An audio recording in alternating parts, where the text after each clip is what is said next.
My most favorite parenting tool for big kids and teens is called the 3 yeses.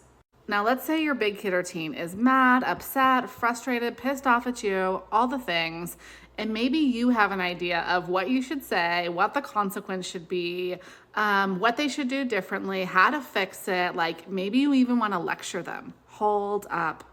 We're going to do the 3 yeses instead. This is not a tool that is going to fix everything, but it is a tool that is going to create connection, and we're going to use the connection to help your big kid or teen regulate and then resolve the issue on their own. Here's how it goes. You're going to give them 3 yes questions or statements, like things to which they can say yes. It has to be from their perspective. So get out of your perspective and focus on like, what is it that is happening for them? Here is an example. 14-year-old has gone to the mountains with her family. Historically, she has always brought a friend. The grandparents pay for this trip. Now it's COVID. She can't bring a friend and she's pissed the fuck off. And she doesn't want to participate, okay? And she's hiding in her room, and the parents are all frustrated and like embarrassed because the grandparents paid for this, and all the other little cousins are playing these board games, and everybody wants the teenager to come down to play the board games, and the teenager wants nothing to do with it. And the mom wants to rip the Wi-Fi cord out of the cabin so that the girl will come down and play, right? She's like, that's the consequence. She won't do it. I'm going to remove the internet. Okay, hold on. Let's use the 3 yeses. Remember, we're not going to resolve with the 3 yeses, but we're going to build connections so that you can move this kid closer to cooperation. So she's sitting on the bed. Mom goes into the room. She sits on the floor. That's important. Position is important, especially with your big kid or teen. I'm not going to look them straight eye to eye. I'm going to sit lower on the floor. And I might say 3 statements like this. Wow, you really wanted to bring a friend. You do not want to go downstairs and play those babyish games. You're counting the days till we go home. That's it, 3. Then you get to be quiet. Okay? If your big kid or teen does not respond, but you can kind of feel in the air that there's a shift, great. If they're like, no, that's not it, then you know that you got it wrong, and you got to own that. So then you need to say, oh, yeah, guess I got it wrong. And you can try again. Okay, so mom did that. She builds the connection just a little bit. And over time, they're in the room together. Girl talks a little bit. There might be silences, and you're going to have to sit in the silence. And then they came to an agreement, right? Because she built the connection, the girl felt like she was understood. And mom says, okay, look, what can we do here? What do you think is reasonable? So she's putting the power back in the girl's hands. And because she built the connection, you got to do that part. The girl says, I can go play one board game. Okay, great. I'm taking it. So then she goes downstairs, and this is the part where the parents have to hold that she belongs in the family, even if she's mad. Okay. So you're allowed to be in this family and to play the board games and to be present and do all the stuff.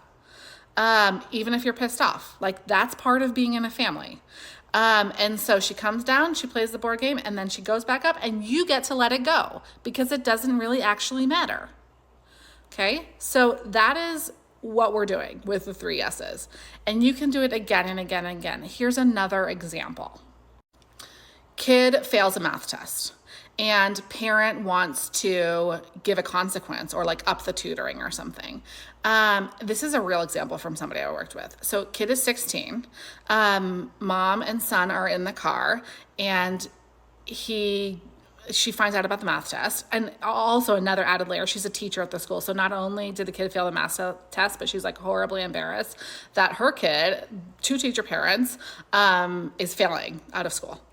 And she says to him, you were thinking that you could not study, and what you were, the time you spent in class was enough. Yeah, you thought you would be able to pass that test because historically you've done okay in math. You're kind of embarrassed about this whole thing and the grade. Okay, he didn't respond big in the moment, but he did have some tears. And later that night, oh my gosh, you guys, later that night, he comes out to his mom and he says, I didn't know you loved me. You got to build the connection. I'm going to cry. You got to. I just pressed the stop button on accident. You've got to build the connection, right? So that your kid, a 16-year-old boy said that, like, so that your kid can say that kind of thing and feel felt, even if they fail the math test, or even if they're like pissed off that they don't get to bring a friend to the mountains and you're embarrassed and all of the things. Like, quiet it down. It's okay to be a teenager. They are developmentally supposed to be pushing away from you. There is a great metaphor about a swimming pool, and it's like the parent is the edge of the pool and development happens in the water, and your teenager is doing the work of development by swimming in the water. And I want to give the author credit whose metaphor this is. I'll look up for it in just a second.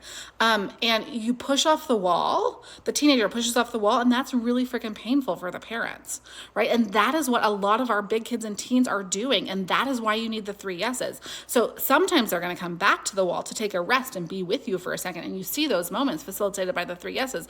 But the bottom line is that they're teenagers, and so they're going to push off, and it's going to be painful. And like, they're supposed to be co-regulating and developing with their peers. So let me get that reference for you. I'll be right back.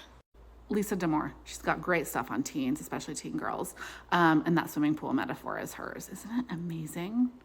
Talk to you all soon. If you need more help with your big kids or teens, make sure you go to the link in my bio, book a consult with me, and we can figure out together what's going on and what you can do to shift the tenor so that you can get through this time with your big kid or teen.